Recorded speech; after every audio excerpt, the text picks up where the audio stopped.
Hello and welcome to the Capitol Report on NTD Television. I'm Steve Lance. A Chinese spy balloon over the center of the United States. The Pentagon says it isn't leaving anytime soon. NTD's Iris Tao has the latest from the White House. President Biden agrees not to shoot down the Chinese spy balloon due to potential risks to civilians on the ground. That's according to the White House, which revealed on Friday that Biden was briefed about the balloon as early as Tuesday. It does not present a military or physical threat to people on the ground. We are tracking closely and keeping all options on the table. The White House adds that Biden agreed with Secretary of State Antony Blinken's decision to postpone his trip to China. And that the PRC's decision to take this action on the eve of my planned visit is detrimental to the substantive discussions that we were prepared to have. Reaction to the Chinese balloon! The president himself, however, did not stop for my question on Friday about the spying airship. And China claims that the balloon, which is the size of 3 buses, is a research airship blown off course. But the Pentagon rejected that claim on Friday, saying it is used for spying. We know that it's a surveillance balloon. Clearly, it's violated U.S. airspace. The balloon flew over Montana, which is home to hundreds of ballistic missile silos. And the Pentagon says the balloon, which is maneuverable, is now somewhere above the central U.S. and moving eastward. But few details were given on its exact location. It's over the center of the continental United States. That's about as specific as I'm going to get. I understand it might be inconvenient, but does the public not have a right to know if the balloon the public is over certainly their state? has the ability to look up in the sky and see where the balloon is. And beyond the balloon are larger threats posed by Beijing. Lawmakers from both sides of the aisle say this incident demonstrates that the Chinese Communist Party threat is not confined to distant shores. It is here at home.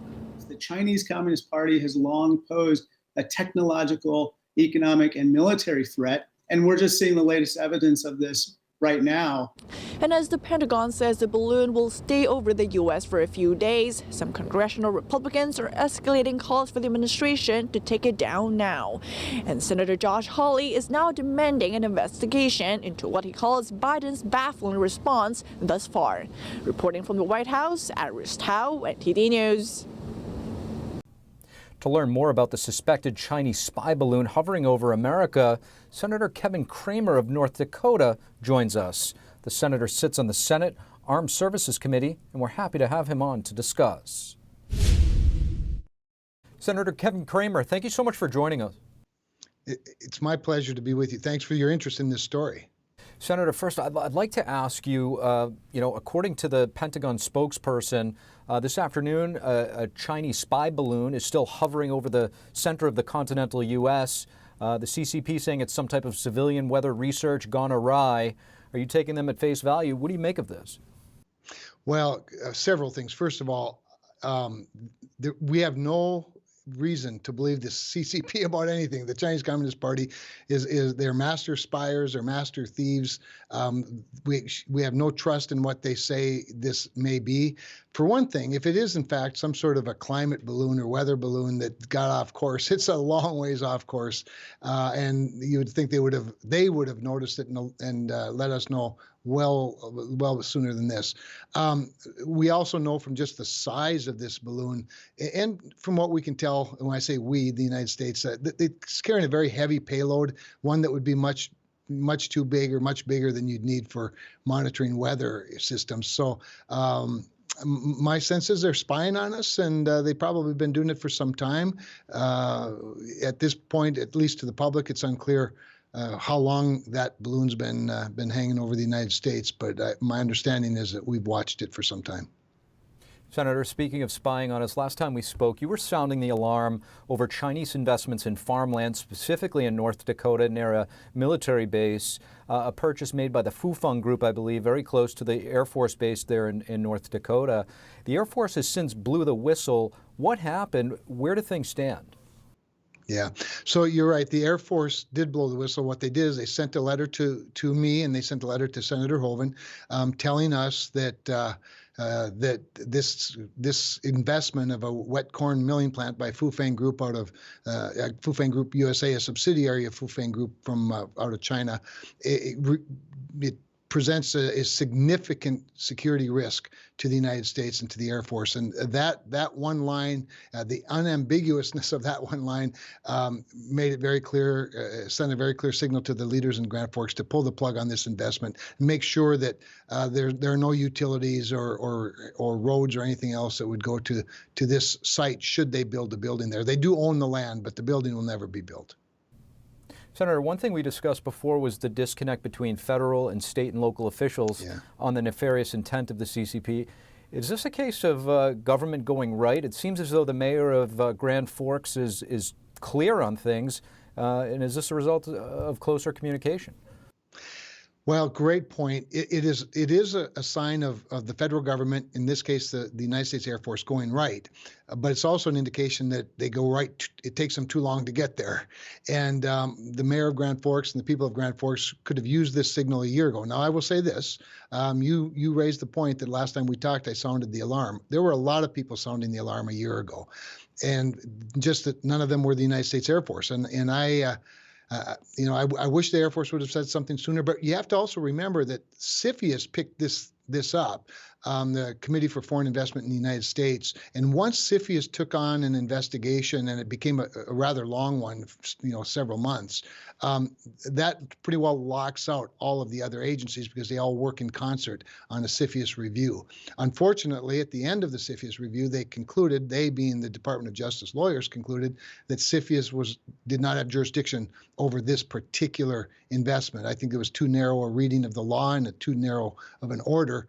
But once that was done, then the Air Force felt, free and compelled to warn the city not to do this. Senator, Secretary Blinken appears to be postponing his trip to China that was scheduled for next week. He's already in Asia. Do you think this is the right move, given the fact that we have an unknown object from China over the continental U.S. right now? I think it's absolutely the right move. Some people may criticize him for waiting too long to say he wasn't going, but I think he's handled it well. I think he certainly has made the right decision. I don't think we can or should do anything that rewards China's nefarious behavior. I think that just the opposite has to happen. We cannot normalize, the idea of spying with a balloon 45,000 feet in the air, hovering over important security assets and states with important security assets, and just somehow dismiss it as though it's just part of everyday business. So I think the Secretary of State is doing exactly the right thing and sending a message in doing so. Senator Kevin Cramer, thank you so much. My pleasure. Thank you. The House GOP has started its probe into Biden's border policies and will soon hold an on-site hearing at the border to further force a spotlight onto the issue. Many lawmakers say immigration and border policy are multifaceted issues, but one congresswoman says the two should be dealt with separately. Here's NTD's Melina Wisecup with more. Immigration and border security, a highly polarized issue that was on full display this week during the GOP's first border hearing. We will hear about dangerous encounters with illegal migrants on private property. We will hear about the devastating effects, as I said earlier, of fentanyl. This is a sham. So what would you like to see a hearing on the border consist of? What do you think is necessary to talk about right now with regards to the border? The proper policies. But this whole nonsense about the open border, that the Biden administration is an open border, it's just not true. And with the two parties miles apart on finding solutions, some lawmakers are now trying to decouple the issue. For example, Representative Abigail Spanberger, who is a Democrat who just won re-election in the swing district of Virginia, saying we can decouple the discussions of people and humanity and workers and families from the very real truth that indeed there are transnational criminal organizations that are trafficking fentanyl and making billions of dollars a year trafficking vulnerable people. And Spanberger is not alone here. This is a message that we heard from many Democrats during Wednesday's hearing. Here's a look.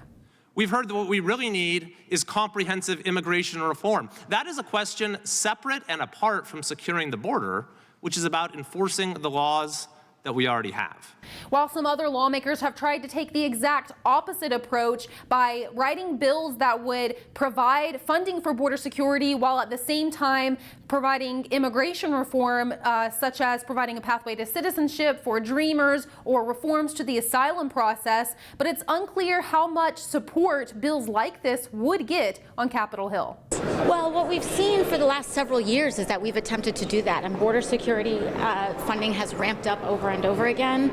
I think that we need a lot more than just the asylee process. And while House Speaker McCarthy has called on DHS Secretary Mayorkas to resign, Republican leadership has not officially started that process to impeach him. Here's what Congressman Jim Jordan told me just yesterday. That's a decision we'll make as Republicans on the committee and as a conference. So I've been very clear about that. I haven't called for it. He certainly warrants it, but whether we will move in that direction is going to be determined by Republican members of the Judiciary Committee in consultation with the Speaker and the Republican conference. When do you think you might? And Jordan tells me lawmakers will be headed to the border in just a few weeks for that on-site border hearing. Reporting in Washington, D.C., Melina Weiskup, NTD News. The latest jobs report is out today. Despite recession fears, there are more signs that the labor market is still strong. The Bureau of Labor Statistics reported the U.S. economy added a staggering 517,000 jobs in January. The surge is a big surprise. According to some estimates, economists were only expecting about 185,000 additional jobs. The government also said the unemployment rate fell from 3.5% to 3.4%. That is a level the U.S. has not seen since 1969. Thank you for watching the Capitol Report. If you want to see our full broadcast, check us out at epochtv.com.